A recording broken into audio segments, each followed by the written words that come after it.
ሰላም እንዴት ናችሁ? በያላችሁ በጥል ነገር ሰላም ነው። አሸን አንድ ያላችሁ ሞኝላችኋለሁ።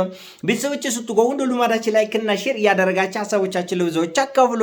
ለዚህም ከልቤ አመሰግናችኋለሁ። ዛሬ ወደ ሚዛናችን ይዞላችሁ የመጣ ነው እንግዲህ ጋጠ ወጡን ትዝታው ሳሙኤል ነው። እንግዲህ ትዝታው ሳሙኤል የኢትዮጵያ ኦርቶዶክስ ቤተክርስቲያንን ለአመታት ሲያዋርድ ሲያንጓጥጥና ሲያንቋሽሽ ከርሞ ያለምንም እፍረት አይኑን በጨው አጥቦ አይኑን አፍጥጦ ጥርሱን አቅጥጦ የአበባ እቅፍ እንዲ ጉንጉን ተሸክሞ ወደ ኢትዮጵያ ገብቷል።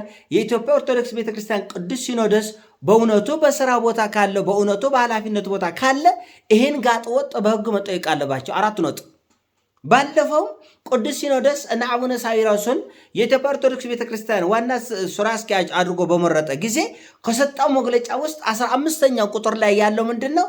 የመጨረሻ ማስጠንቀቂያ ለቲክቶከሮችና ለዩቲዩበሮች ጭራሽ እንዳትናገር ቤተክርስቲያንን በተመለከተ በተጻራሪ ቆማቸው ምንም አይነት አሉታዊ ሐሳብ እንዳታስቀምጡ ያለው የኢትዮጵያ ኦርቶዶክስ ቤተክርስቲያን ቅዱስ ሲኖዶስ እስቲ ትዝታው ሳሙኤልን የኢትዮጵያ ኦርቶዶክስ ቤተክርስቲያን ቅዱስ ታቦት መክተፊያ ነው፣ ቅዱሳኖቹ ደግሞ ጣዖት ናቸው ብሎ የተሳደበን እስቲ በሕግ ፊት ያቆመንና በእውነት ለቤተክርስቲያንና ለቅዱስ ሲኖዶስ ያላቸውን ቀናኢነት እንየው እስቲ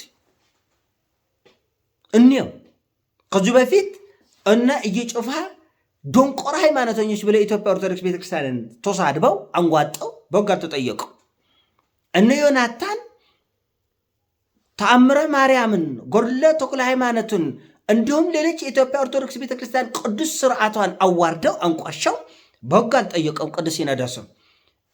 ዛሬ እነ ጋጠ ወጥ ትዝታው ሳሙኤል የኢትዮጵያ ኦርቶዶክስ ቤተክርስቲያንን ቅዱስ ታቦት መክተፊያ ነው። ጳጳሳቱም ግብረ ሰዶሞች ናቸው። ቅዱሳን መጽሐፍቶችን ድዊ ናቸው። እነዚህ የድዊ መጽሐፍቶች የሞቶት መጽሐፍቶች ብሎ የተናገረው እስቲ ቅዱስ ሲኖዶስ በሕግ ይጠይቅ። እስቲ ቅዱስ ሲኖዶስ በሕግ ይጠይቅ። እሱ ያለምንም እፍረት አንድ ጊዜ አይኑን በጨው አጥቦ አይኑን አፍጥጦ ጥርሱን አግጥጦ እንዶ ጋንጮር ያለ እፍረት የአበባ ጉንጉን ተሸክሞ ገብቷል።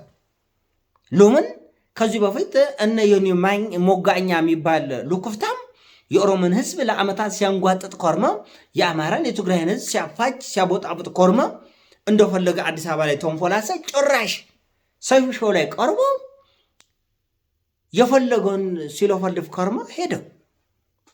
ስለዚህ ይሄ ጋጠ ወጥ ትዝታ ሳሙኤል እኔን ማን ይነካኛል የሚል የልብ ልብ ተሰማ። ረሚ የኮልፌ ዝርያ የምትባል እብድ ባልቴት እንደፈለገች ህዝብ ስትሳደብ፣ በተለይ የኦሮሞን ህዝብ በተለይ አማራን ስትሳደብ ኮርማ በተለይ የኦሮሞን ህዝብ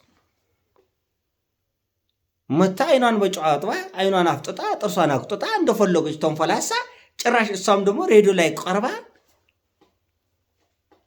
ልክ ትልቅ ስራ ለአገር እንደሰራ ትልቅ ጀብዶ እንደሰራ ሰው ኢንተርቪው ተደርጋ ተንቆባራ የፈለገችበትን ሾራሽ ላይ ሄደች። ስለዚህ እኔን ማን ይነካኛል የሚል የልብ ልብ እንደምታውቁት እነ ጃኒ የድሬዳዋንስ እንደፈለጉ አንጓጥ እንደ አመንዝራ እንደ ሴተኛ አዳሪ አንጓጥጣ በቃ ኧረ ፍቅር ልታስተምሩኝ ነው ለካ እስር ቤት የጠራችኝ በቃ ይሞቻች ያራድዬ ልጆች ብላ ወጣች። ስለዚህ መኮባበር የሚባል ነገር የለም። እነ ዳልቻ የፈለጉትን ሳይሆን ጓጥጣለ ጮራሽ የዳልቻ ደግሞ የሚገርማችሁ ኢትዮጵያዊ ዋግነር ያልተመቸውን ሰው ፎቶ ለጥፉልኝ፣ አነካክተዋለሁ፣ ሰብረዋለሁ፣ ገለዋለሁ፣ ጮፎልቃለ ይላል። ጭራሽ እሱ በተጎላቢጦሽ ህግስ ሊጠይቀ ሲገባ ህዝብን ያንጓጠጠ ያንቋሸሸ ያዋረደ ግለሰብ ጭራሽ ያስፈራራሃል። እስቲ ፎቶ ለጥፉልኝ ማን አባት ስለሆነ ነው። ዳልቻ እኔ ነው ዳልቻ አንድ ምነግረው ነገር እንኳን አንተ ቆርቶ መንግስት እንኳን የፈለገውን ወንጀለኛ ይዞ የመቆጥቀጥ መብት የለው። ወደ ፍርድ ቤት ነው የመውሰድ ያለበት። በቃ ህገ መንግስቱ እንደዛ ነው። ምን የፈለገ ሰው ቢጎድል ሰው ቢዘርፍ ህዝብ ያጠፋ አገር ቢጎለበጥ ራሱ ወደ ህግ ነው እንጂ የሚሄደው አነክተዋለሁ ፎቶ ስጡኝ ያን አይችልም። ፌዴራል ፖሊስም አይችልም። ኮማንዶ መንቶ ሪፐብሊካን ካርድም አይችልም። ወንጀለኛ ወደ ህግ ነው የሚሄደው። አበቃ። ዳልቻ ግን ኢትዮጵያ ዋግነር ለመሆን ማን አባቱ ነው ፎቶ ለወጣ በዓለም ከተደርጋ አይተቅም። በዓለም ተደርጎ የማይታወቀው ዳልቻ ጭራሽ በተጎላብጦሽ እሱን ህግ ከህግ አቅም በላይ ሆኖ ጭራሽ ፎቶ ለጥፉልኝ ጮፎልቃለ እና ጥጋብ በልክ ሲሆን ጦር ነው። እናንተ ጠፍጥፋችሁ የሰራችሁን ባሪያዎች አይደለንም። በፈለክ ሰዓት ፎቶን የኮሌን ፎቶ አምጣ እጎላለሁ፣ ሶባብራለሁ፣ አለኳክታለሁ የምትለው ጠፍጥፈ የሰራው የግል ባሪያ የለም አገር ውስጥ። ሁላችንም ከሕግ በታችንን። ሁላችንም አበቃ። ሁላችንም ከሕግ በታችንን። የሚያስጠይቁ ነገር ካለ እንኳን ተራ ግለሰብ ቀርቶ እንትን ሚኒስተርም ይሁን ጳጳስም ይሁን ቄስም ይሁን ኡስጣዝም ይሁን ፌመስም ይሁን ሁላችንም ከሕግ በታችን። ይህን ማወቅ አለብን። ሁሉም ህዝብ እኩል ነው። በእኩልነት ነው ምንኖር። ስለዚህ በአግባብ የምንናገረው ነገር ሎከት ሊኖር ይገባል።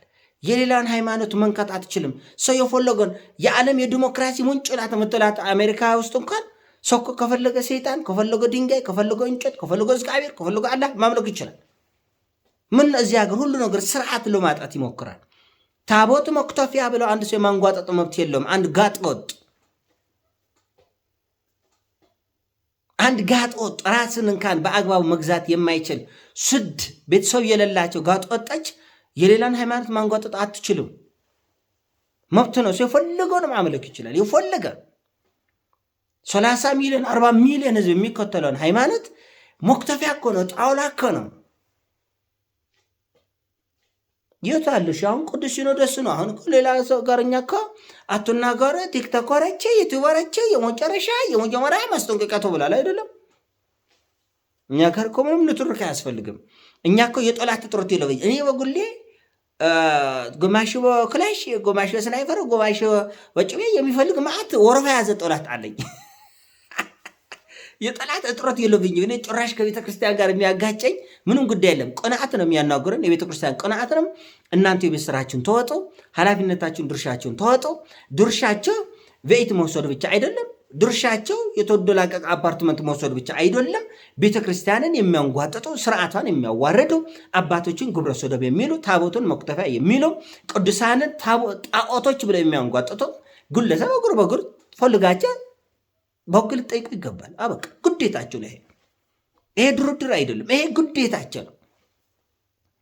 ስለዚህ ትዝታው ሳሙኤል የሚባል በአፉ በልቶ በአፉ የሚጸዳዳ ቤት በኩል ቆሻሻ እንደሚወጣ እንኳን ማያውቅ ሰው እኮ ነው።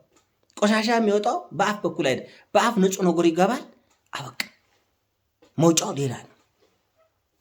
ስለዚህ መረጋጋት ያስፈልጋቸዋል። ሎከት ሊኖራቸው አንዳንዶች አዎ መክተፊያ ነው። ተረጋግ እንጂ ተረጋግ። ስለምንተዋወቅ ብዙም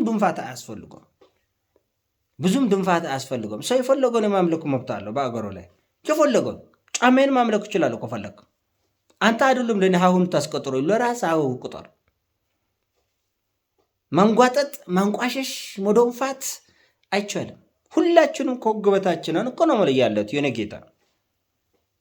ሁላችንም ከሕግ በታችንን። የሚያስጠይቅ ነገር ካለ ሕግ አለ። በቃ በሕጉ እንጠየቅ። ስለዚህ ትዝታው ማን እንደተጠየቀ ጠየቃለው። የፈለገው ሰው እንደፈለገ እየተፋ ህዝብን እያንጓጠጠ እያዋረደ ይጎባል ይወጣል አይደል? እኔን ማንም ይጠይቀኝ የሚል ስሜት፣ ጥያቄ፣ ሀሳብ ሊኖር ይችላል። ግን በዛ መልኩ አይቆጥር። ትጠይቃላችሁ በሕግ ዛሬም ይሁን ነገም ይሁን ከነገ ወዲያም ይሁን ትጠይቃላችሁ። ግድ ነው። ሕጉ የተቀመጠ ለስራ ነው። በእርግጥ ከሳሽ ከሌለ ምን ይደረጋል? የሚጠይቀው ሰው ከሌለ መቼም አንድ ሰው በሕግ ፖሊስ በግድ መንገድ ላይ አሯርጦ ሊይዘው አይችልም። ጥያቄ አካል ያስፈልጋል። ይህን የመጠየቅ ግዴታ ያለበት ደግሞ ቅዱስ ሲኖዶስ ነው። ቅዱስ ሲኖዶስ ደግሞ ኢትዮጵያ ኦርቶዶክስ ቤተክርስቲያን የሚያንጓጥጧትን፣ የሚያዋርዳትን፣ የሚያቃልሏትን የመከታተል የመፈለግ ፈልጎ አድራሻቸውን አግኝቶ በሕግ የመጠየቅ ግዴታ አለበት። እኛ በጀት እናውቃለን እኮ ምን ያክል በጀት የት በቃ እንደሚበጀት የማን ኃላፊነት የቱ ጋር እንደሆነ እናንተም ታውቃላችሁ፣ እኛም እናውቃለን። ስለዚህ ቤተክርስቲያንን የመከላከል የመጠበቅ የማስተዳደር ክብራን የማስጠበቅ ግዴታ አለባቸው። እንዲሁ አትክሰሱትም። እንደው ወይ ልትፈሩት ትችላላችሁ፣ ወይ ልታከብሩት ትችላላችሁ። ምክንያታችን እኔ አላውቅም፣ የማትከሱበት ምክንያት ነገር ግን እንደ ሀሳብ እንኳን ስጥበት ውስጥ እባክህ ወንድማችን እንዲህ ያለው ንግግር ጥሩ አይደለም፣ ያቀያይመናል ምናምን እንኳን የሚል እንደ ቆለል ያለች መግለጫ የኔ ሀሳብ ነው። ኤኒዌይስ ሀሳብ ሲሞቻችን ላይ ከአርግ ሼር አድርግ።